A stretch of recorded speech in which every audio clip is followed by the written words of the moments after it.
Radio Shanghai.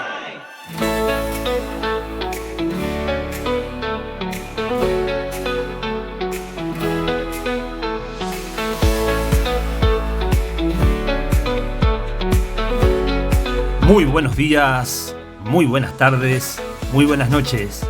Soy Pipo Biglione. Muy bienvenidos a Radio Shanghai. Este es el episodio 502 de la 8ª temporada. Hoy, justificados por fe o por obras, con Edgar Pacheco. Tremendo diálogo con Winston Medina, aclarando este punto magistralmente. Te invito a escuchar este episodio atentamente. Soli Deo Gloria.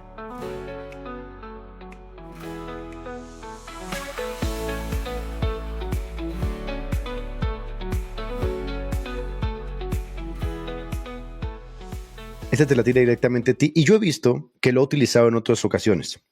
Lo utilizó en un debate con Néstor Díaz. De hecho, fue muy puntual en el ejemplo de hablar de este señor Rabí Zacarías. Ahora, ojo con esto.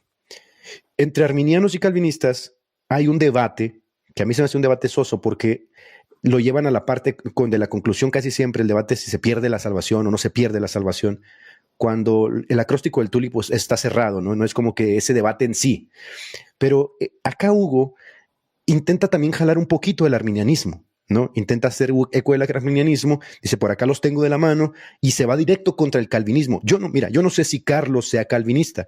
A mí me pasó también cuando debatí con este señor, el tema de la justificación, ¿te acuerdas? Que me decía, no, es que eso es calvinismo, eso es calvinismo. Yo simplemente le decía, el texto en griego tiene esta implicación, eso es calvinismo, es calvinismo. Fíjate lo que voy a decir aquí, ¿eh? Aquí viene un buen joropo para que te avientes. Seguridad de la salvación, porque incluso siendo calvinista, nada te garantiza que tú seas uno de los predestinados. ¿Por qué? Porque muchas veces personas que se creen predestinadas, pastores que pueden tener buenas obras, que pueden tener algunos frutos, muchas veces terminan cayendo en pecado. Y muchos de ustedes incluso dicen, no, es que esa persona nunca fue salva. Entonces, si esa persona nunca fue salva, Carlos, ¿cómo puede uno tener seguridad de la salvación? Si solamente entonces cuando uno llegue al juicio final es cuando se va a dar cuenta si fue salvo o no. Y eso al final del día, si solamente puedes confirmar que eres salvo en el juicio final, entonces, Carlos, no estás muy lejos de la posición católica. Oh, mira qué astuto me salió este tío, ¿no?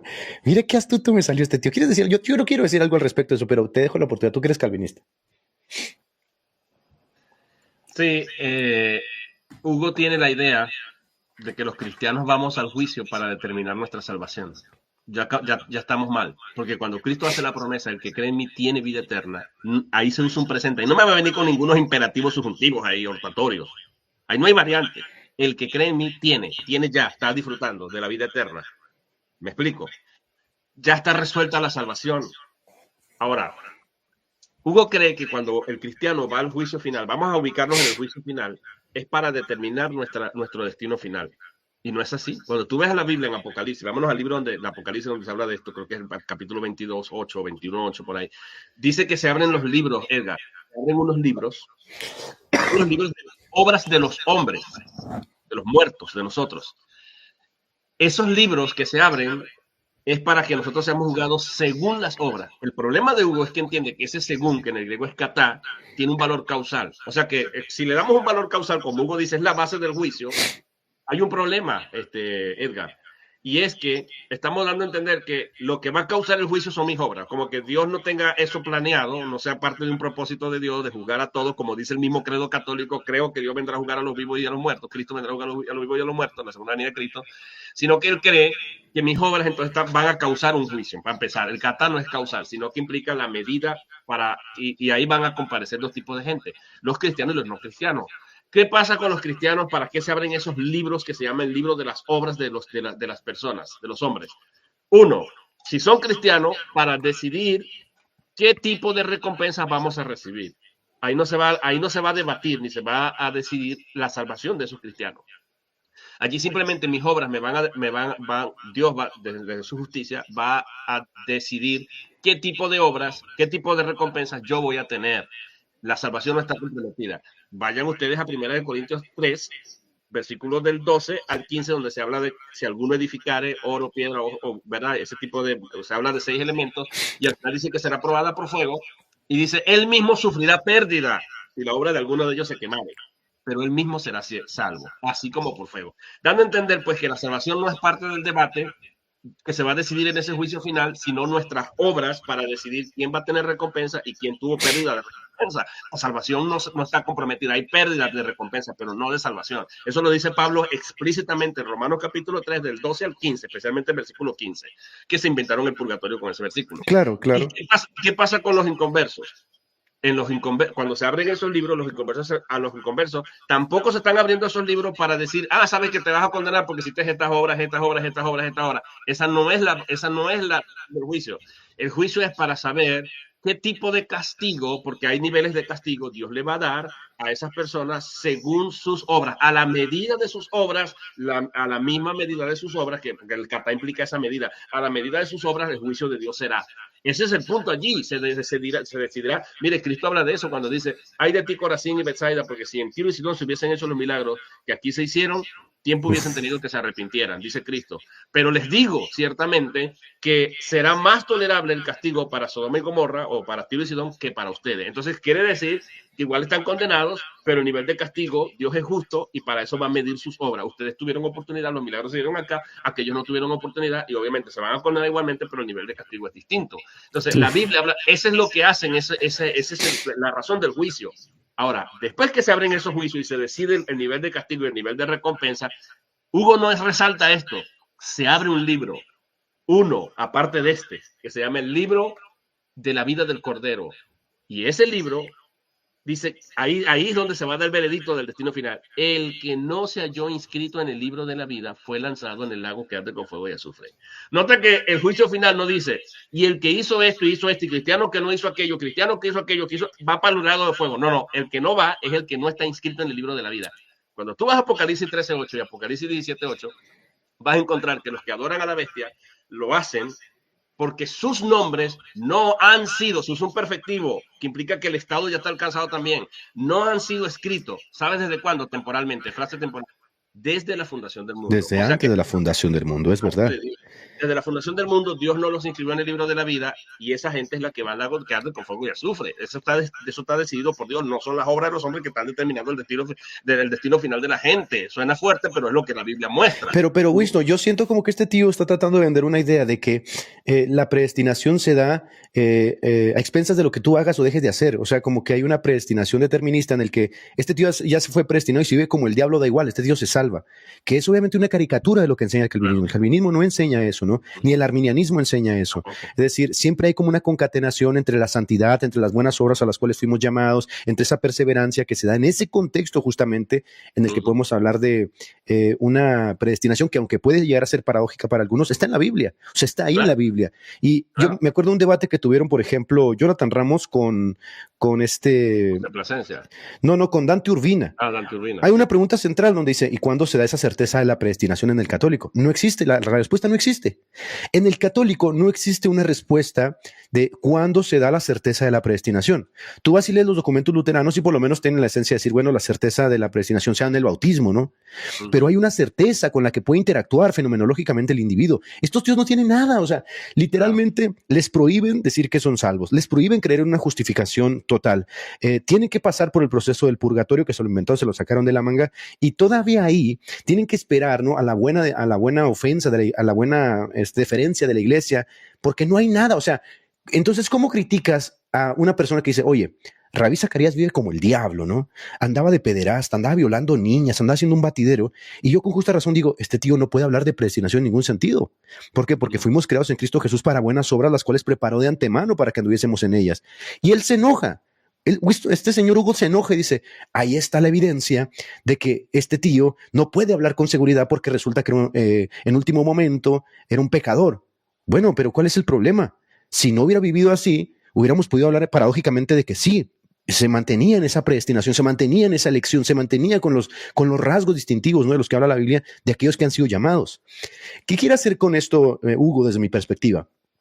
Quiere tratar de igualar la incertidumbre en la que él vive con un espantapájaros con el que puede llegar a tener un arminiano o incluso un calvinista rumiando paradójicamente el tema de la predestinación. Pero déjame te digo algo y después te dejo la palabra.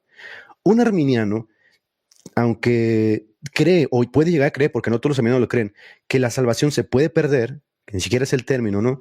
Que la salvación se puede perder o la justificación se puede anular, el arminiano aún así habla de una certeza de salvación. O sea, usa esos términos.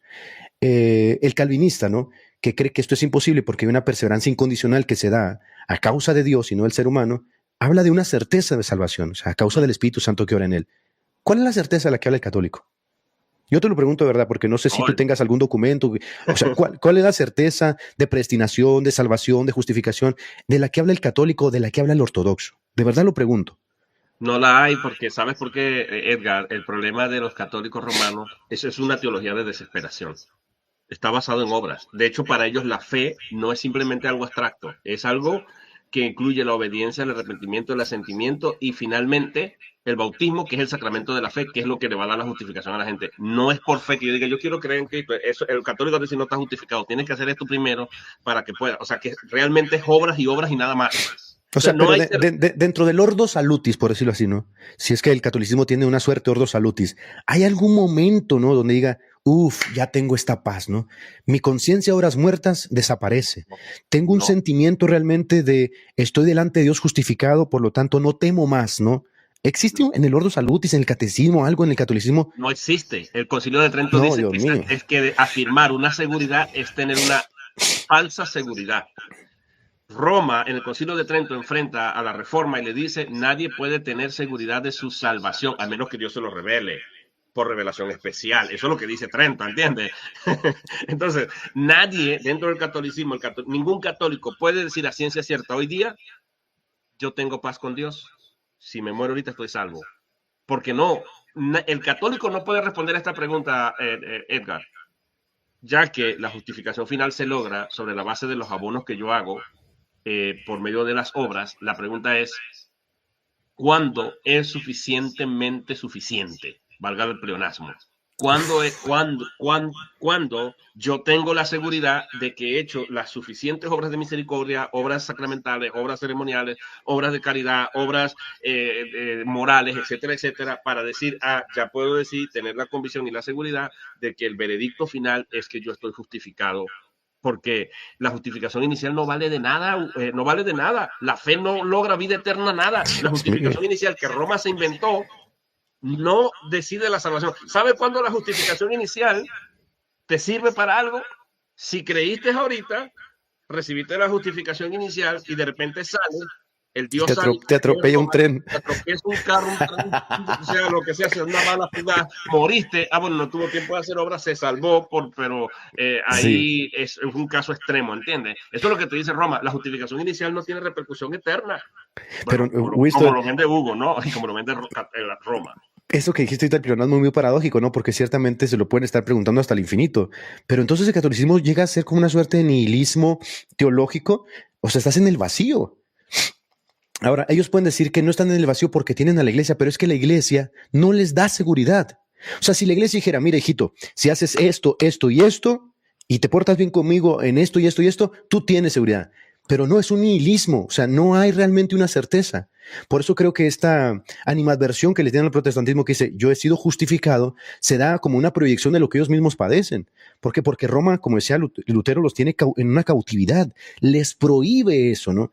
Entonces, imagínate el sesgo cognitivo, ¿no? Y también no sé cómo decirlo, esa intranquilidad espiritual de que alguno de ellos diga, no, es que yo creo en Cristo, o sea, yo sí creo que Cristo me ha justificado y está dentro del catolicismo. ¿Qué va a hacer esa pobre alma? ¿Qué hace esa pobre alma? Si por alguna razón, como el malhechor de la cruz, ¿no? Da testimonio de haber sido elegido y entiende y cree en algún momento y dice, oye, caramba, pero es que yo sí creo que Cristo me ha justificado y siento paz en mi corazón. ¿Qué va a hacer ese pobre católico? Pues primero se va a tener que oponer a todos los católicos, se va a tener que oponer al papado o va a tener que anular eso que siente y vivir, ¿no? Al ostracismo diciendo, no, pero pues no, esto es del demonio, yo qué sé. ¿Qué piensas de eso? A mí me causa mucha intranquilidad esto con los católicos porque hay muchos que están en ese caso, ¿no? No, sí, es que, mira, Hugo, es bastante lamentable, Hugo, ahora yo no sé por qué te sigo diciendo Hugo, es que he estado peleando con Hugo todos estos días que ya... Edgar, es que ese es el problema. Hay tanta incertidumbre dentro del catolicismo que ellos no pueden predicarle a una persona con sinceridad y decirle, mire, cree en Cristo y tienes vida eterna ya. No pueden enseñar eso. En sí, la salvación no se resuelve ni siquiera con la fe, porque la fe tampoco la entienden como cuando Cristo dice, cree en mí, con ese imperativo, y tienes vida eterna, tendrás vida eterna, sino que la van a entender con la idea de ¿cómo te digo? De obras, en términos de obras, de obediencia, de caridad, de ceremonias, etcétera, para poder verse al fin, y obras morales, para ver si pueden, y aún se muere un católico y no tiene seguridad de su salvación. Por eso es que en la iglesia ora, y los familiares de este católico tienen que pagar misas para ayudarlos a salir del purgatorio, porque probablemente se fue indefinidamente al purgatorio, que todavía no definen qué es el purgatorio per se. Es un estado, algunos dicen que se siente el fuego, algunos dicen que no, ellos tienen un debate interno ahí. Entonces, al final, no se sabe por cuánto tiempo tú vas a estar en el purgatorio y cuánto tiempo vas a salir de allí. Es algo indefinido. Entonces, no hay una seguridad. Y peor para Hugo, Edgar. ¿Sabes por qué es peor para él? Porque para Hugo, Cristo Jesús no redimió a lo que él llama la raza. No sabía que la raza humana para Hugo Delgado está dividida en dos: raza humana femenina y raza humana masculina, ¿no? No, Hugo se saca unas buenas. Hugo la otra vez dijo que Eva era inmaculada, dijo la otra vez, y que de ahí viene el prototipo de María, ¿no? Se saca unas buenas de la manga, entonces, Huguito. Sí, él va a decir que Cristo en la cruz, ayer le hacía un programa yo al respecto, en la cruz no estaba redimiendo a las mujeres. ¿Sabe cuál era el problema? Sí.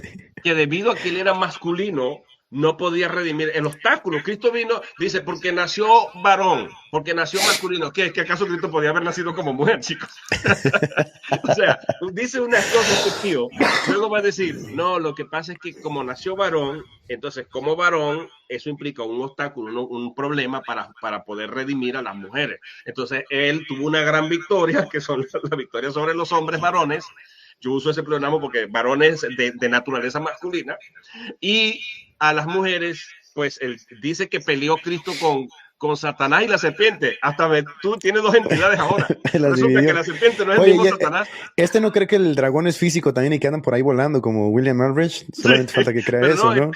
Este cree que Satanás y la serpiente son dos personas distintas.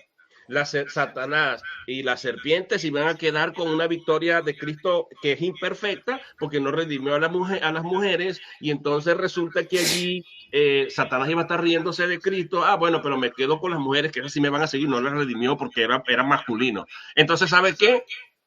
No, para eso era necesario, la necesidad, que hubiera una redentora que se llama María, que fuera virgen como Eva, que fuera inmaculada como Eva, y esta idea está en el siglo II y se vende que Cristo no redimió a las señoras, señoritas y señoras, hermanas, adolescentes y niñas. No crean que Cristo les salvó. No llamen a Cristo Salvador, llamen a María Redentora y Salvadora, porque Cristo salvó fue a los hombres. Cristo es machista. Cristo salvó solamente a los humanos, a los varones. Dios mío de mi vida. Pero entonces, ahora dime tú, María es más poderosa que Cristo porque redime a las mujeres sin derramamiento de sangre. Y Pablo dice que sin derramamiento de sangre, la Biblia abundantemente, no hay perdón de pecados. No hay perdón de pecados. A las mujeres entonces. Fíjate que tengo un video que me enviaron ayer en la tarde. Lo quería poner mientras te estaba escuchando. Pero antes de pasar a este video, quiero hacerte una pregunta, ¿no? Muy puntual respecto a esto que acaba de decir Hugo, que todos estamos en la misma barca, que todos andamos con la inseguridad, que todos estamos en la misma incertidumbre en la que él vive, ¿no? Donde él dice que se da baños de agua fría para tratar de hacer obras, ¿no? De superoración, o se golpea los ojos, o cosas de esas, ¿no? Mortifica la carne para poder hacer méritos. ¿Cómo se da la conversión entonces? Hablando de ese cambio ontológico, ese cambio existencial, ese pasar de muerte a vida, en el que el ser humano cobra conciencia de su realidad, de su naturaleza caída, y dice, oye, ahora mi conciencia, ahora es muerta, siento que está limpia, siento realmente que Dios me ha perdonado. Y este sentimiento, que puede llegar a ser muy subjetivo, pues tampoco está como que se acaben los pelos, ¿no? Porque Dios interactúa con personas que son unidades psicosomáticas, ¿no? Neuropsicosomáticas, tienen emociones. O sea, ellos interactúan también con Dios en esa forma. ¿Cómo se da la conversión? O sea, puede llegar a darse el caso, tú y yo hemos platicado de esto, de que un católico en algún momento, ¿no? Diga, siento que Dios perdonó mis pecados y que ahora tengo una seguridad. O sea, hay tal cosa como le predico el evangelio, él siendo católico se lo predica a otro para que el otro tenga esa catarsis, si te gusta es así verlo, no una catarsis ontológica. ¿Existe eso?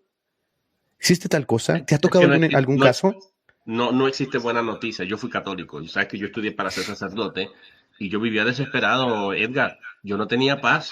Porque cuando yo iba al cura y le decía, oye, mira, ¿cómo puedo obtener esa seguridad? Esa pregunta siempre a mí siempre ha andado conmigo, me ha rondado. Y yo le preguntaba al padre Andrés, el padre de la parroquia. Every time I'm in class, Sí, perdóname, que lo puse ahí en un video que quiero que veamos. Dale, dime. Yo le decía, ¿de qué manera puedo yo tener seguridad de que me voy a salvar de el purgatorio? Yo tenía mucho miedo, de hecho yo me acerqué a estudiar sacerdote, yo tenía miedo de perder mi salvación. Crecí adoptado por unas monjas de los 6 años con ellas y pues tenía terror, tenía miedo. Y él me decía, no, tus obras son como una moneda que abonan, que aportan a tu salvación, pero no puedes estar seguro hasta el juicio final. O sea que no se sabe. Muchacho, yo no dormía, Edgar. Por eso es que Roma se inventó ahí mismo en el Concilio de Trento que tenemos que mortificar la carne. La carne es un instrumento de justificación. Y por eso es que estamos en las autoflagelaciones para el tiempo cuando Lutero escribe. Pues eso es catártico, Winston. Eso es catártico. Exacto. Porque llega a un momento de tanta tensión, tanto vértigo emocional, filosófico, ¿no? Esa paradoja, ese nihilismo teológico. ¿Cuál es la forma en que haces catarsis? Pues termina haciéndote daño.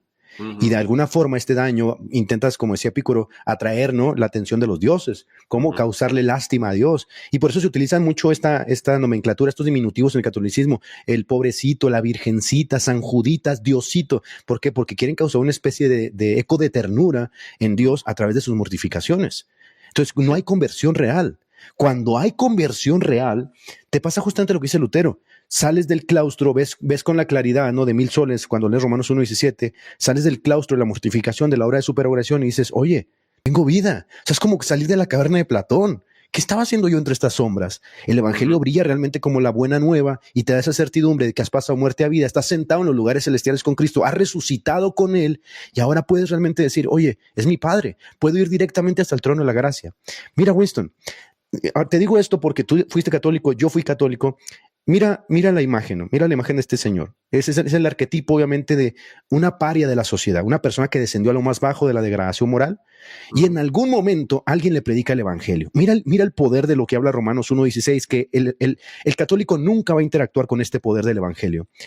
El que le predicó el evangelio a este muchacho que tú estás viendo, este señor, fue Paul Washer, un bautista. Le predica el evangelio y lo discipula. Mira el tono. Es que de verdad, incluso la forma en la que una persona da testimonio de ese cambio no lo vas a encontrar nunca en el catolicismo. Mira las cosas que dice. Pon atención. Every time I'm in class, I'm taking the glorious gospel, Paul Washer's workbook, and I got all that in there, every one of them.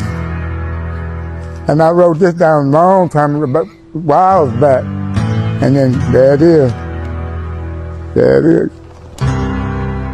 is. And it just goes on and on and on and on about Paul Washer, the divine dilemma, the bore our sin, Jesus bore our sin. Nota lo que va a sonar ahí. Dice, este es el gran dilema.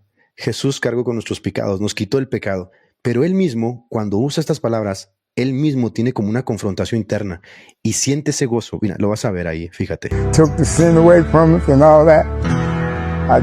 Every time I think about what he did for me, it hurts. Cada vez que pienso en eso, dice, me duele, hermano. Uf. Y nosotros que interactuamos con esa experiencia también en nuestras iglesias, seas calvinista, arminiano, pentecostal, lo que sea, dices, yo entiendo a este tío.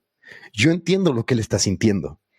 El peso de los pecados ser literalmente aplastado por la gloriosa sangre de Cristo. Y todo al alcance de decir, Cristo, yo te creo.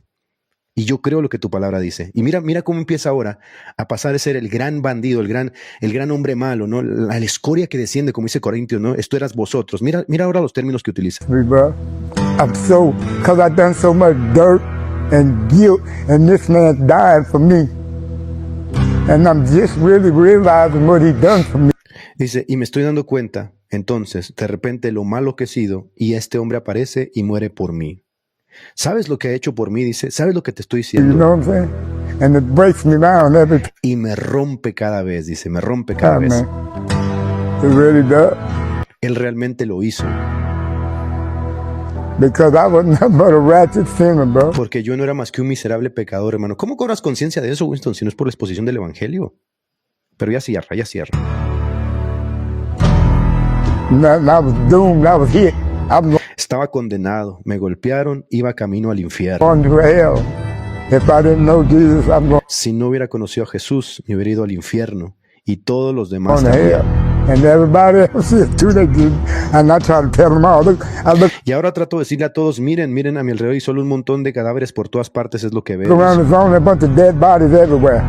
And I'm trying to tell them, man, no God, we'll get with Jesus, but Y ahí está. Y ahora les digo a todos, ven a Jesús, ven conmigo, ven a la iglesia. ¿Cuál es tu lectura de esto? ¿Cuál es tu lectura de esto? Dímelo. Claro, los cristianos evangélicos tenemos la seguridad que el Evangelio de Dios es poder de Dios para salvación a todo el que cree. Esa verdad es una verdad que nosotros podemos hablarle a las personas y predicarles, y las personas que creen, esas personas que creen, como dice la Biblia, tienen vida eterna. No es que están allí abonando, a esperar y van a tener una inseguridad, aún dentro de los arminianos. Ellos saben que su fe en Cristo, por eso ellos plantean la idea de la apostasía, que es el único pecado que les quitaría a ellos. Los calvinistas tenemos una lectura distinta, pensamos que no fueron auténticamente cristianos, pero de todas maneras, porque un cristiano realmente persevera, la perseverancia para nosotros es tanto necesaria como certera por causa de la obra de Dios en nosotros y por causa de la predestinación. Entonces, cuando nosotros vemos todas estas cosas, vemos el poder transformador del Evangelio, que es una de las cosas, Edgar, que no puede negar nadie. Fíjate que escuchaba yo a Santiago Alarcón, por decir, vamos a mencionarlo aquí, que decía, ningún protestante puede comprobar que la sola escritura es verdad o que la tercera de Juan es verdad. O sea, escucha este argumento, ¿verdad?, que ellos utilizan a cada momento. La falacia de esto es presuponer que la única razón, el único criterio que tenemos válido para poder nosotros decir si algo es palabra de Dios o no, es que un árbitro, la iglesia, me lo diga. Y que tenga que ser la iglesia católica, pero no nos dice si es romana, porque para ese entonces no estaba la iglesia católica romana constituida como tal, ni dividida con los otros 4 patriarcas que estaban, que luego vinieron en el cisma de 1054. El punto es que yo les decía así, yo sé que el Evangelio es palabra de Dios, que Juan es palabra de Dios, que las cartas son palabra de Dios, porque yo me meto a cualquier barrio a predicar el Evangelio y de ahí saco a las prostitutas, saco a los drogadictos, saco a los asesinos, fui pastor 14 años en Venezuela, me metía, repartía 800 tratados todos los sábados yo y salía con mucho énfasis, con fe, creyendo que Dios iba a salvar a la gente, y se construyó una iglesia en la ciudad. ¿Por qué? De gente que venía de los peores lugares. Entonces, yo no necesito que una iglesia me diga que es palabra de Dios, sino que cuando yo lanzo la palabra de Dios, ella es como dice el Cristo mismo, una red que atrae peces, que atrae la palabra, que atrae a los pecadores, y no solamente es que los atrae y que es un sentimiento intelectual, sino que hay una transformación real. Claro. Que llegan llorando, como pasó con Zaqueo, que se bajó del árbol dispuesto a vender todo lo que tenía y repartir sus bienes a los pobres y devolver 4 veces a aquellos que se habían robado. Ese es el poder del Evangelio. Ese es el testimonio. No es que la iglesia me tiene que decir que es palabra de Dios, la gente lo comprueba. No es lo mismo que yo me pare con un libro de psicología, un libro de reformación, de reforma moral, me pare en un barrio de alcohólicos anónimos que ha fracasado a lo largo de la historia en transformar a la gente. La gente sale de allí, algunos se restauran y otros no, pero no hay una transformación real. Me explico. Hay gente que está en las drogas, atada a las drogas, y el poder del Evangelio es tan poderoso que la abandonan de forma definitiva sin necesidad de ir a un centro de rehabilitación. No, hay testimonios como esos hay en nuestra iglesia, pero por miles, por millones, se cuentan todos los domingos en la iglesia. Y es como la parte donde dice, yo no sé si este hombre es el Mesías, que le dice el ciego. Yo sé una cosa, yo estaba ciego y ahora veo. Tienes una persona interactuando con el poder de Dios, literalmente él, o sea, Dios individualizando su amor con él. Dice, yo qué me importa, yo sé que era ciego, ¿no? Bueno, muchas de nuestras personas interactúan así, personalmente con Dios, como a través de la predicación del Evangelio, que es poderoso para salvarlos, a quien sea, al judío, al griego, al musulmán, al católico. Por eso muchas de nuestras iglesias están llenas de católicos, porque el católico pasa realmente de vivir en un nihilismo teológico, sin certidumbre, tratando de ganarse su salvación, acumulando méritos, golpeándose y mortificándose la carne, a escuchar una exposición tan sencilla de decir realmente que Jesucristo murió, fue sepultado y resucitó al tercer día, y que quien crea esto tiene vida, y entonces experimentan una suerte de exultación, una suerte de gracia gloriosa, ¿no?, que los hace casi llevar al trono delante del Señor, y dicen, oye, pero ¿qué es esto, chamo? O sea, ¿qué es este sentimiento que siento? ¿Por qué tengo ganas de llorar? ¿Por qué tengo ganas de brincar? ¿Por qué tengo ganas de dar vueltas? ¿Qué es eso? ¿Me estoy volviendo loco? No, papá, Por primera vez estás experimentando el gozo que es un don del Espíritu, amor, gozo, paz, paciencia, benignidad, bondad, fe, mansedumbre, templanza. ¿Y qué hacen? Lloran y son lágrimas reveladoras, por supuesto, porque emocionalmente están siendo limpiados. Todas estas cosas, cuando yo también fui católico, no las llegué a interactuar. O sea, todo es ritualismo, sacramentalismo, echa un poco de incienso por acá, ¿no? Que el sacerdote sale vestido de esto. Sí, pero ¿dónde está el poder? O sea, el poder de conversión. ¿Dónde está el poder de la conversión? ¿Qué hace decir? Yo era borracho, no soy borracho, adúltero, no soy adúltero. Y luego pasa que todavía, una vez de ese proceso poderoso de conversión, ¿no? Que da un giro de 180 grados, un cambio ontológico que te lleva a esas alturas de exultación perpetua, ¿no? Con Dios, viene un proceso todavía terriblemente grande de santificación, donde vas interactuando ahora con una persona real. No interactúas con un mediador que, a ver, ciertamente está, como decía Hebreos, tomado entre nosotros, entre la debilidad. No, interactúas con el Espíritu Santo y el Espíritu Santo te va empujando, te ayuda a orar. Y en esas noches, a ver, ¿cuántos no van a decir nosotros? Muchas veces he estado quebrado, he estado derrotado, he estado en medio de un desierto, en medio de una tormenta, he doblado mis rodillas y he sentido el poder, la mano poderosa del Señor viniendo sobre mí, dándome convicción de que yo, al que viene a mí, no le he hecho fuera, ¿no? Y he soltado las lágrimas y eso, he soltado gemidos indecibles. Yo no veía eso en el catolicismo. ¿Sabes qué veía yo en el catolicismo? Dios te salve María, llena eres de gracia, el Señor es contigo, dulce madre, no te alejes, la vista de nosotros no apartes, ven con nosotros a todas partes, y una serie de repeticiones mecánicas sin reflexión interna. Entonces, yo veo, te lo digo sinceramente, Winston, yo veo un debate, ¿no? De la justificación, y digo, este es el tema central, ¿no? Porque alguien puede escuchar realmente a esta persona hoy, allá a punto de suicidarse. La vida lo ha tratado como una paria, no está destruido hasta el punto de que Satanás le ha puesto una soga literalmente en el cuello, lo tiene de su esclavo. Y estás viendo un debate, ¿no? Y dices, esta es la oportunidad, Hugo, ¿qué tienes que decirle a esta gente? ¿Y qué dice Hugo? No hay seguridad. No hay seguridad, tienes que mortificarte, tienes que ir al purgatorio, necesitas la misa de sufragio, necesitas la intercesión de la Virgen, necesitas la intercesión del sacerdote, necesitas el tablón de la confesión auricular. ¿Y qué dice el otro? Justificados pues por la fe, tenemos paz para con Dios. Y al que cree, le es contado por justicia. ¡Pum! Entonces ahí está, ¿ves? La gran diferencia, incluso esa parte de lo práctico, pasamos de lo teológico a lo práctico. No sé si quieres decir algo así a grandes rasgos para ir cerrando este video. Sí, mira, imaginémonos a este hombre que tú me mostraste ahora aquí, al que Paul Washer evangelizó viniendo a la casa de Hugo, o que Hugo se lo tropiece en la calle. Esta gente tiene, tú sabes, se presenta con cara bonita en las redes sociales, muy intelectuales y todo, pero eso yo creo que venga un mendigo en la calle y no van y le predican. Imagínate que este hombre le pida ayuda a Hugo, y Hugo más bien yo creo que se agarrará la mano del bolsillo, este es lo que me quiere es pedir dinero, ¿verdad? Claro. O vamos a suponer que sí se le acerque y le diga al hombre, oye, ayúdame a salir de este mundo en el que estoy, ¿cómo le hago? ¿Tú crees que Hugo, bueno, primero, a Hugo se avergonzaría de llevar a este hombre a la iglesia? Quizás, digo yo. O quizás sí le predica, pero le dice, ok, mira, lo que tienes que hacer en primer lugar es creer en Cristo. Luego tienes que bautizarte. Y luego entonces tienes que empezar a ir a la parroquia y participar de tomar la primera comunión. La misa. Luego, y después tienes que participar de la misa, de la Eucaristía con frecuencia, porque Roma ha cambiado con el tiempo eso, porque antes decía que no viene a la misa y no comulgaba, caía en pecado mortal. No sé si esa teología todavía la mantienen, yo creo que no, porque hay muchos católicos que no van. Y entonces le dice, ok, estoy listo, no, ahora te faltan obras, tienen que hacer un montón de obras, y después, ¿cuántas obras tengo que hacer? Le pregunta a él. Bueno, no sabemos esto a lo largo de toda tu vida, es indefinido, no sabemos cuánto es, pero puedo tener algún desliz, no, es perseverar en buenas obras. Es una perseverancia, implica una idea continuativa, no puede fallar, porque si falla, ¿qué pasa? No, entonces puedes que caigas en pecado mortal por negligencia o lo que sea y te condenes eternamente. Y si me muero con algún pecado venial, no, bueno, vas al purgatorio indefinidamente ya, llevar candela quién sabe por cuánto tiempo. Oye, muchacho, este muchacho ya ha vivido el infierno en la propia vida. No, chicos, o sea, no le puedes predicar buena noticia. El evangelio no significa good news, no significa buena noticia para ese pobre pecador. Y esa es la triste realidad de Roma. Y Roma está mejor ahora, Edgar, porque al menos ahora leen la Biblia, ahora le predican a la gente en español. Claro. Antes el cura daba la misa a espalda y en latín para que nadie entendiera. Gracias a Lutero, a Wycliffe y a muchos que dieron la vida para que tuviéramos hoy en la Biblia, en la casa, una Biblia abierta y la tuviéramos hoy en todas las versiones posibles, habidas y por haber en el teléfono, y que deberíamos sentirnos orgullosos y leerla. Mira, la palabra de Dios es tan transformadora, Edgar. Yo soy desordenado, reconozco. Yo estoy ahorita en un plan de lectura continua de la Biblia.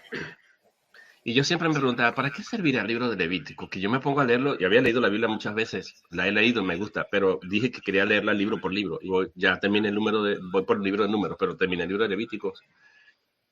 Y sabes que yo estaba tan avergonzado en la presencia de Dios de ver todas las instrucciones que Dios le daba a diferentes grupos, a los sacerdotes, a los levitas, al pueblo de Israel, a las mujeres, a los hombres, etcétera, etcétera. Que yo lo que veo es un Dios de orden, organizado, santo, puro, pulcro, que quiere todas las cosas siempre como Él la instruye, y el que no obedecía eso acarreaba la muerte. Lo puse en mi estado ayer. Y yo me sentía tan mal, porque a mí muchas veces las personas que me conocen más de cerca me decían, oye, pero tú sí eres desordenado, perdón, porque tú sí eres esto, mira que tú sí no sé qué, y yo más bien me resentía, pam, pam, pam, pam.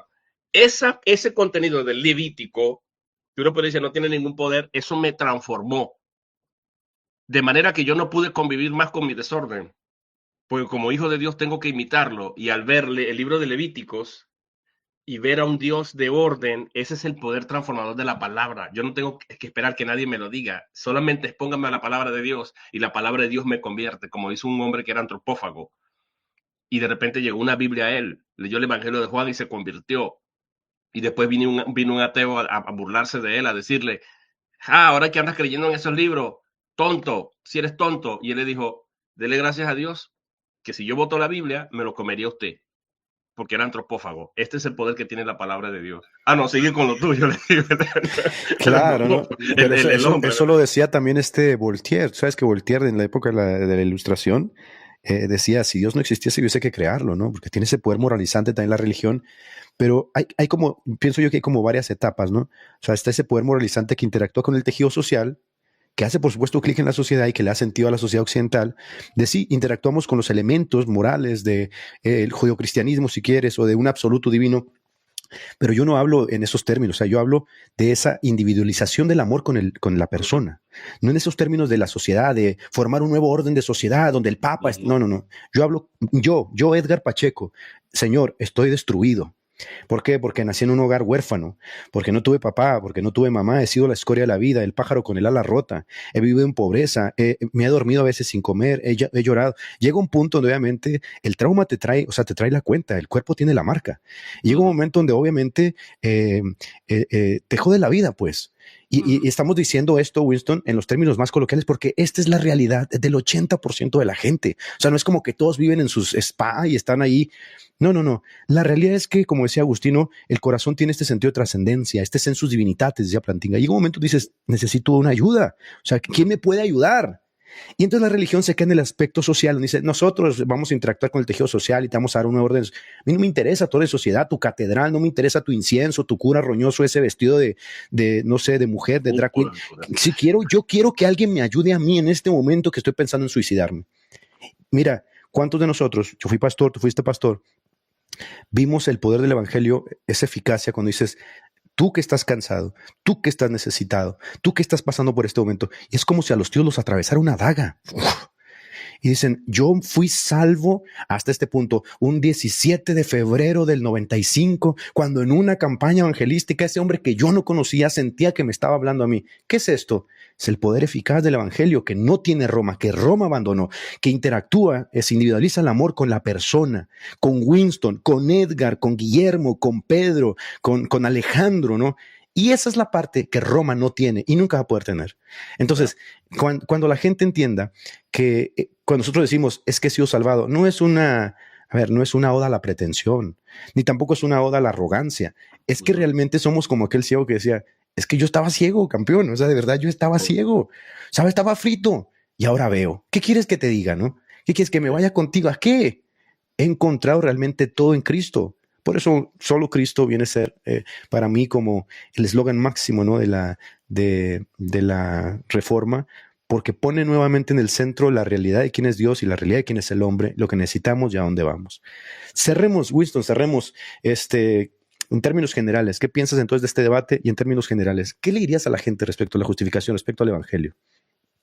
Sí, bueno, ya al ver este debate de Hugo Delgado, con honestidad quiero decirles que Hugo Delgado trajo argumentos que van en contra de Roma. Roma no plantea la justificación en los términos que Hugo Delgado trató de defenderlo, confundido por teología protestante, para empezar. 1. Roma no cree que la justificación se alcanza en un momento y luego en otro momento, como la pregunta que hacía Hugo Delgado, en la que decía cuándo fue justificado Abraham, cuando creyó en Génesis 15 o cuando ofreció a su hijo en el altar en Génesis 22. Hugo Delgado tiene separado a Abraham porque para que se dé un momento y el otro momento han pasado más de 20 años cuando Abraham sacrifica a su hijo, y le dio un valor causal confundido por la teología y descontextualizando a Douglas Moo a la frase preposicional por medio de las obras o por causa de las obras. Y si es causal, resulta que ha convertido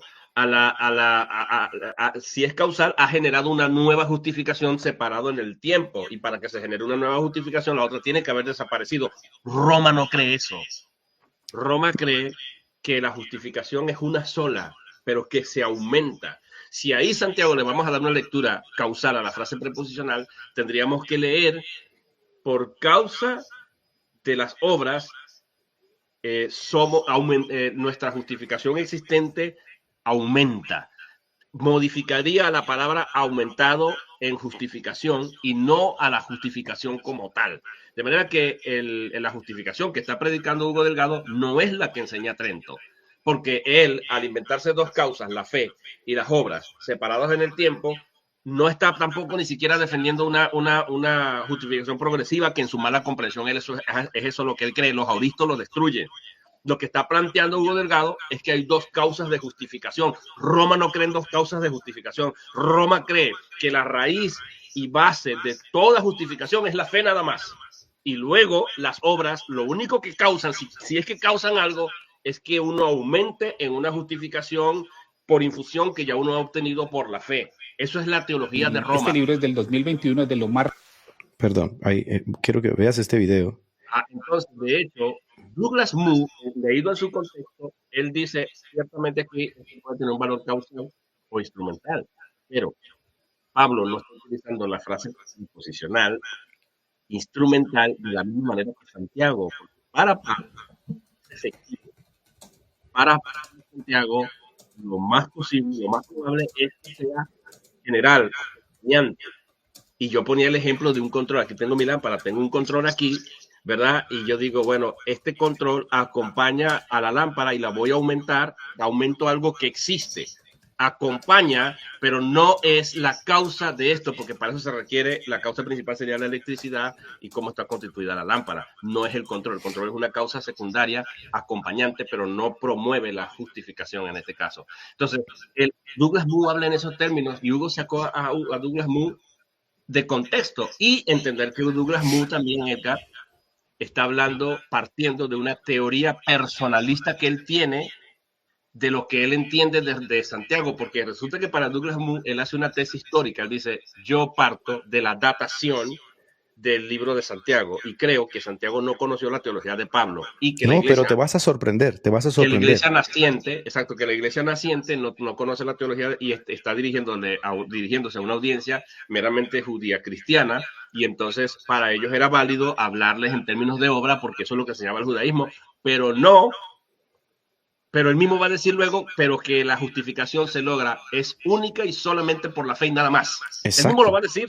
Mira, de hecho aquí lo cita. Este libro es del 2021, es de lo más reciente. Por si alguno dice que Douglas no me refuta, ¿por qué no van y miran la época, no? Este es el último, uno de sus últimos. Dice que nosotros decimos que Douglas Moo lo refuta, que vayamos al libro. Y yo aquí tengo el libro, déjame te lo pongo, porque quiero que veamos. The most important and controversial contribution of James to New Testament theology comes in his teaching about the importance of works for justification. Dice que aquí la parte más importante de la contribución es el asunto de las obras, ¿no? Sin ningún problema. Pero mira, quiero que veas esto, Winston, porque aquí está la parte que él nos citó, ¿no? Si me ayudas, aquí, si puedes leer, por favor, y le traduces aquí a la gente, Winston, esta parte. Santiago condena a cualquiera de la cristiandad que se vuelve estéril en la ortodoxia en cuanto a acciones, sin acciones. La fe no es lo que nosotros hacemos, es fundamental en establecer una relación con Dios, la fe. Pero la fe Santiago insiste, debe ser dada, se le debe dar contenido. La fe genuina, él insiste, Santiago, que siempre e inevitablemente produce evidencias de su existencia en la vida del viviente justo, ¿ok? La fe bíblica no puede existir aparte del acto de obediencia a Dios. Esto es la preocupación enfatizada de Santiago en el pasaje en cuestión, como lo hace claramente. La fe por sí misma, si no es acompañada por acción, es muerta o está muerta. La fe sin obras es inútil, la fe sin obras está muerta, como hemos sugerido. Santiago hace tal punto de esto. Sigue, porque aquí viene lo bueno. Sigue, por favor. Espérame, ¿qué hice? Perdóname, ¿dónde estábamos? Página 58. Aquí viene lo bueno. Porque entonces él hace su punto de esto porque ahí está. Ha llegado a descubrir que algunos cristianos, mal entendiendo la enseñanza de Pablo, estaban llegando a un punto de vista limitado de la fe muy extremo, confinándolo a la profesión verbal, a una profesión verbal. Sigue. Tal como la fe, a tal fe, Santiago responde que no es realmente fe en lo absoluto. Es un impostor de la fe bíblica. De la fe bíblica real. Por lo tanto, no puede ni justificar al pecador ni salvar en el día del juicio, según el versículo 2:14. Porque algunos académicos han dado la impresión equivocada. Justo en este punto necesitamos enfatizar que esta fe basada en la boca, ¿verdad? En el palabrerío solamente, de profesión, no es la comprensión de fe que tiene Santiago. Él presenta la fe como firme, como algo firme en el que uno se compromete con Dios y con Cristo, ¿no? Luego dice, esta es probada y refinada en las pruebas. Y dice, se agarra de la promesa de Dios en oración, y para Santiago, de ninguna manera, por ningún medio, tiene a sus cristianos, a sus paulinos, ¿no? A cristianos como subcristianos de segunda categoría o de punto de vista de fe de Pablo. De hecho, en el significado y significancia de la fe, Santiago y Pablo parecen estar en completo acuerdo para Pablo, porque Pablo también, en sus palabras famosas de Gálatas 5:6, dice que la fe obra por el amor, y esto asegura la herencia de Dios. Fíjate lo que nos vende Hugo. Hugo nos vende que Douglas Moo está mucho más cerca de la posición que él tiene, de que la justificación se da también por las obras. Lo que nos está diciendo acá Douglas Moo es que la lectura que se tiene que hacer de Santiago es que Santiago no está en contra de Pablo, sino que está en contra de aquellos que afirmaban que la fe, o sea, como una palabra, como un asentimiento intelectual, era más que suficiente para la salvación. Pero Pablo nunca enseñó eso. Pablo y nosotros nunca hemos enseñado eso. Entonces, ¿qué está haciendo? Una caricaturización del protestantismo, donde nosotros somos una suerte de antinomianos, que aborrecemos las obras, que no consideramos que las obras sean necesarias, que las despreciamos, que las recluimos al ostracismo y que andamos por ahí simplemente parloteando, intelectualmente asintiendo. Pero este es el punto, ¿no? ¿En qué momento Douglas Moo apoya a Hugo Delgado? Douglas Moo es protestante, lo que está diciendo aquí es netamente protestante. Es lo que siempre hemos dicho nosotros. Lo que está diciendo aquí Douglas Moo es, las obras son necesarias, por supuesto, si no nosotros andaríamos viviendo como perros todavía, ¿no? Pero no, creemos que en el proceso de santificación las obras tienen un papel muy significativo. Tanto no entendió a Moo, como tampoco entiende el Concilio de Trento, que se inventa dos momentos distintos de la justificación. Para Moo, esto no existe. Claro. Para Moo es una fe, no es fe más obra, porque Hugo nos está planteando es la fe más obra. Son dos instrumentos o causas distintas de dos momentos de justificación distintos. Para Moo no, ni para los académicos que él trajo. La justificación es una sola que se da por la fe, pero una fe activa, una fe que produce fruto. Eso es lo que enseña el protestantismo. Eso es lo que no es fe más obra, señores. No es fe más obra, sino fe que obra. Son dos cosas distintas. Una fe que obra. una fe que obra por el amor. El amor como don del Espíritu Santo, que viene justamente derivado de esa justificación, viene de ese proceso, ¿no? En el que ya interactuamos con Dios en esa forma salvífica, está ahí en ese proceso de ahora por cuanto amo, hago. Pero no, esas obras no me justifican delante de Dios. No. Trento lo que te vende es esto, fe más. Aquí está la diferencia, fe más obras, ¿no? Entonces decimos fe que obra. Entonces Douglas Moo está con nosotros. Douglas Moo dice, sí, el entendimiento de Santiago es que la fe no debe ser un mero asentimiento intelectual, sino una fe que obra. Pero por eso no se puede separar. Él se claro, opone a la idea de separar las obras de la fe como dos cosas distintas. Al hacer eso, Hugo representa mal a Douglas Moo, pero también se opone al catolicismo romano. Y representa mal a Santiago también. Y refuta a Santiago, porque otra cosa que hay que notar aquí que en Santiago no está a la vista la justificación delante de Dios. Porque, es más demostrativa. Mira, exacto, mira, Edgar, yo no le tengo que demostrar a Dios si mi fe es genuina o no. Dios lo sabe, porque él mismo me la dio. De hecho, Roma cree que la fe es un don de Dios. Hay algunos cristianos que no, pero Roma cree que la fe es un don de Dios, que la caridad es un don de Dios y que la esperanza es un don de Dios. Así lo establece el Concilio de Trento, así lo define Roma.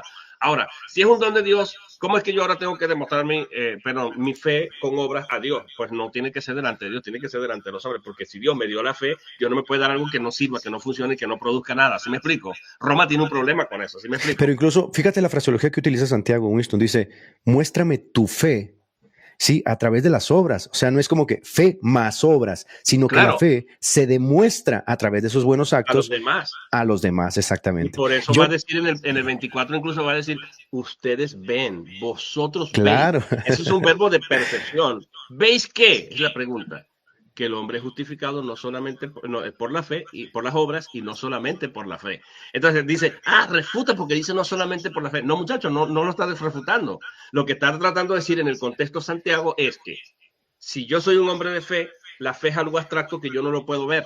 Tú me puedes decir a mí, yo tengo fe.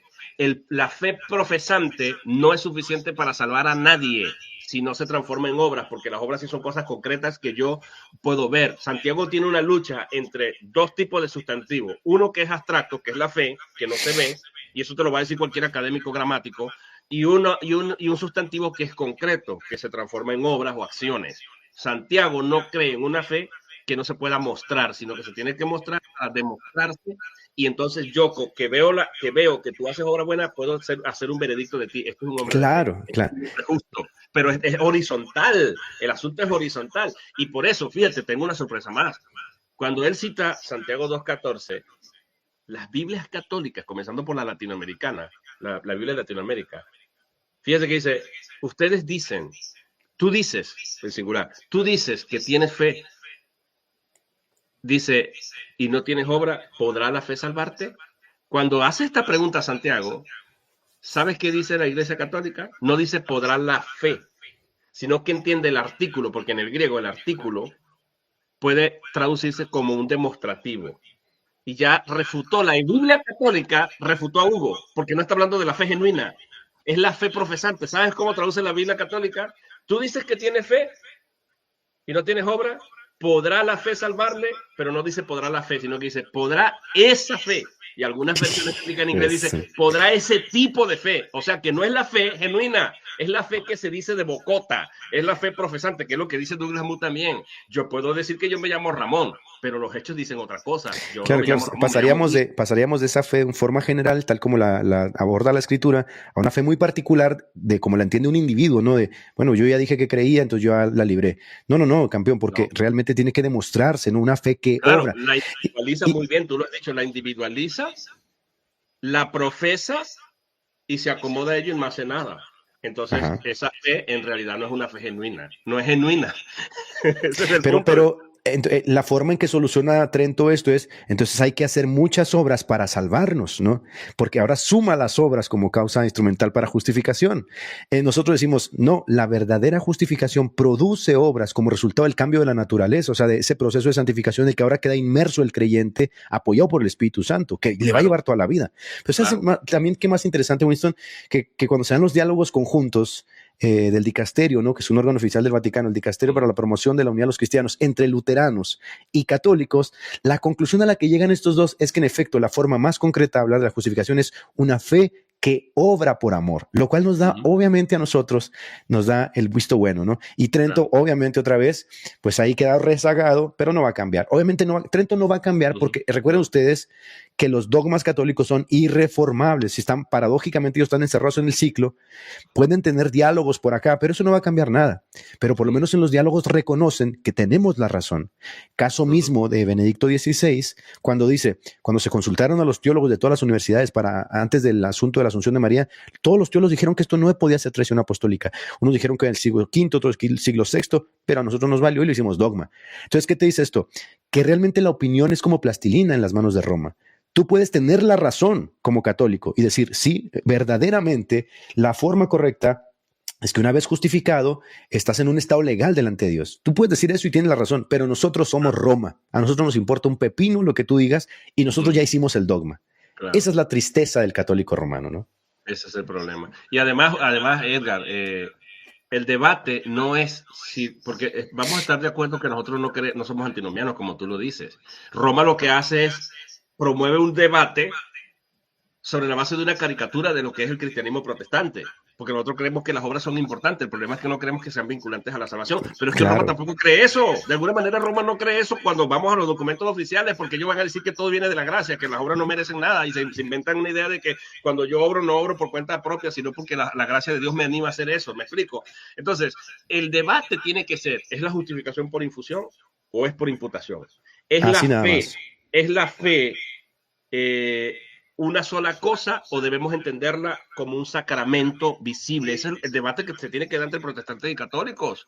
Mira, eso que está diciendo Winston es impresionante. Mira, te voy a decir por qué. Es que de verdad, mira este video que hizo el señor Hugo Delgado. Mira, quiero que ponle atención. Yo ya les había dicho que muchas veces los católicos ni siquiera utilizan la fraseología de Trento, utilizan su propia fraseología. A ver si me dice si se ve. Ahí está, ¿verdad? Ahí está. Bien. Me lo pongo un poco más. Este es un video que él hizo donde yo digo que Trento no dice que la salvación es por obras, porque eso es pelagianismo. Trento jamás, escuchen bien católicos, Trento jamás dice que la salvación es por obras. De hecho, Trento condenó esa posición. La postura de Trento es fe más obras, ¿sí? Fe más obras, no salvación por obras. Pero mira hasta dónde llega, hasta dónde desciende en su locura, ¿no? De tratar de refutar. Pero las obras no salvan para Roma ni justifican, sino que aumentan la justificación. Aumentan la justificación, mérito condigno. Son dos cosas distintas. La justificación tiene que estar en existencia y la fe tiene que ser genuina y estar en existencia para que pueda haber el aumento. De lo contrario, las obras no tienen ninguna causa de ninguna justificación, como digo Hugo en ese debate. Exacto. Mira, escucha esto. No, es que es una estupidez. A ver, me dice se escucha. ¿Lo escuchas? Sí, se oye. Estupidez. No hay justificación por obras. Si él va a usar la nomenclatura de Trento, tiene que decir fe más obras. No hay justificación por obras en el Nuevo Testamento. Eso es pelagianismo. Es Santiago 2:21 y 2:25. Y entonces, fíjate, en vez de decir, es verdad, justificación por obras sería más pelagianismo, y Trento no está a favor del pelagianismo. No, en vez de decir sí, se va a hacer un video y dice, no, sí, hay justificación por obras. O sea, ni siquiera son fieles a Trento, mira.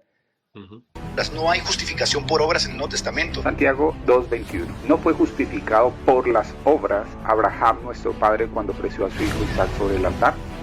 Santiago 2:25. Asimismo, también Rahab la ramera no fue justificada por obras cuando recibió a los mensajeros y los envió por otro camino. No, es que es una estupidez. Fíjate.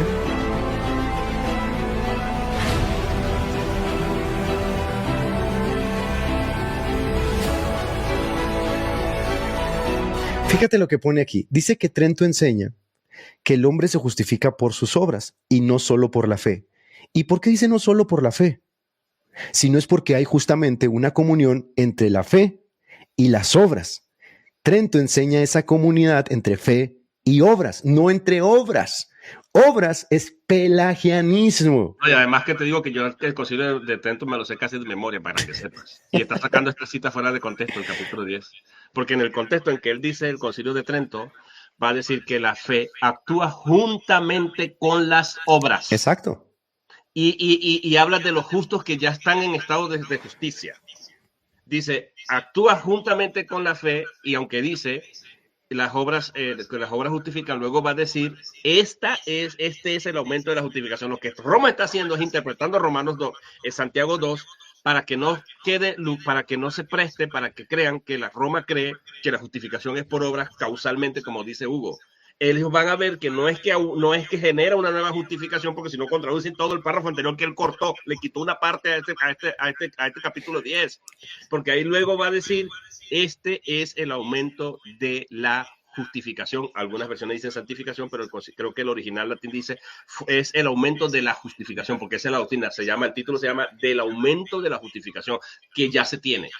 Esa es la idea, la justificación se tiene que tener para que haya un aumento. No es causal, porque si es causal se está generando una justificación y si se genera no existía. ¿Sí me explico? Por eso Roma, aunque dice es por obras, va a explicar y dice este es el aumento de la justificación. Cuando dice ¿a qué se refiere? Al versículo anterior que acaba de citar y a todo lo que ha citado en el contexto. Roma no cree en una nueva justificación separada en el tiempo, como dice Hugo Delgado. Eso es sinvergüenzura de Hugo Delgado. Y pero se van inventando, o sea, pero aquí cierro ya. Pero los católicos que escuchan a este tío, ellos creen, este tío realmente representa el catolicismo. A ver, católicos que están en el chat, no. Esta no es la postura del catolicismo romano. O sea, este señor se está inventando un catolicismo nuevo para tratar de lidiar con los argumentos protestantes. Se inventó un catolicismo por obras, que es pelagianismo, anuló totalmente lo que el Concilio de Trento dice que tiene que ser una fe más obras, pues hablan de la fe inicial, ¿no? Que es infundida y que habilita al hombre para que haga unas obras. La quitó y dijo, no, hay salvación por obras. Y saca los textos donde literalmente dice que Rahab fue justificada por sus obras. Sí, pero esos textos no los utiliza así Trento. Trento habla de una justicia inicial que se da a través de la infusión, ¿verdad? Que habilita al hombre y luego lo habilita para que vaya aumentando su justicia. No, a Hugo le valió 3 cominos, dijo, no, por obras, vámonos, pelagianismo puro y duro, ¿no? Entonces, nada más para que la gente sepa, de verdad, que este es un nuevo tipo de catolicismo con el que se está lidiando. Un nuevo tipo de catolicismo. Claro. Pero bueno, mi querido Winston, de verdad me la pasé muy a gusto. Siempre disfruto mucho cuando vienes al canal. Me gusta mucho y la gente aprende muchísimo. Estuvimos más de 1000 personas conectadas. Así que pues te bancamos a full acá, ¿no? Para la gente que no te conoce aún, ¿dónde estás haciendo tu contenido? Ahí tus redes sociales, tu canal, para que la gente se acerque y vaya a aprender también. Sí, estamos haciendo contenido en nuestro canal de YouTube que se llama Biblia en Contexto. Allá ya hemos refutado a Hugo Delgado en toda su exposición. Los 3 argumentos se los tiramos al piso. Desde el griego fuimos al griego, ridiculizamos el mal uso de la gramática que hizo, la confusión de términos que tuvo. Vayan a Biblia en Contexto y ahí con mucho gusto vamos a seguir haciendo contenido. Gracias, Edgar, por la invitación y gracias a todos que se han mostrado de maravilla. Te mando un abrazo, Winston, a ti, a todos los que estén por allá siguiendo tu contenido también. Y bueno, pues aquí te esperamos en alguna otra ocasión cuando tengamos un tema de estos interesantes. Un abrazo, mis hermanos. Hasta luego. Bendiciones. Bien, mis hermanos, siempre es una bendición tener por acá a Winston, la verdad. Les digo que disfruto mucho porque no solamente interactúas con él, sino que vas aprendiendo, ¿no?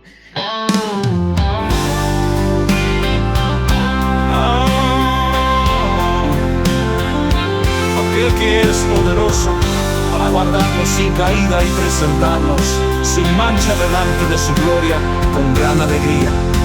Al único Dios nuestro Salvador, por medio de Jesucristo nuestro Señor,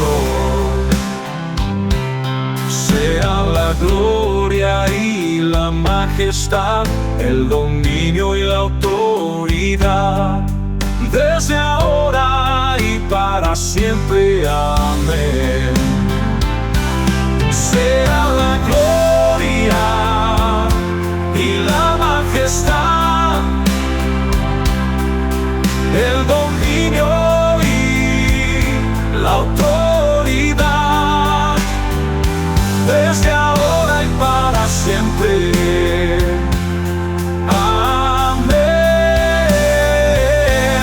Sea la gloria y la majestad.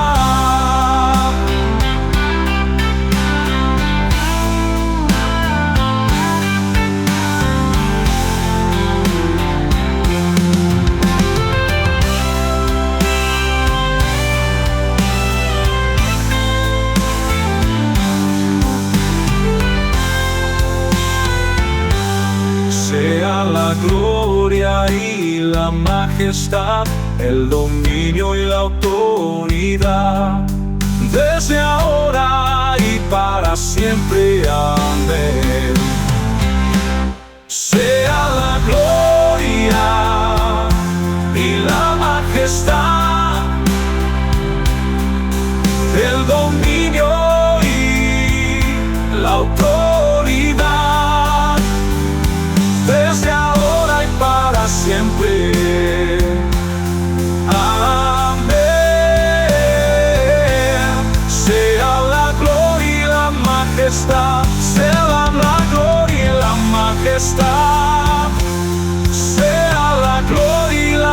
majestad.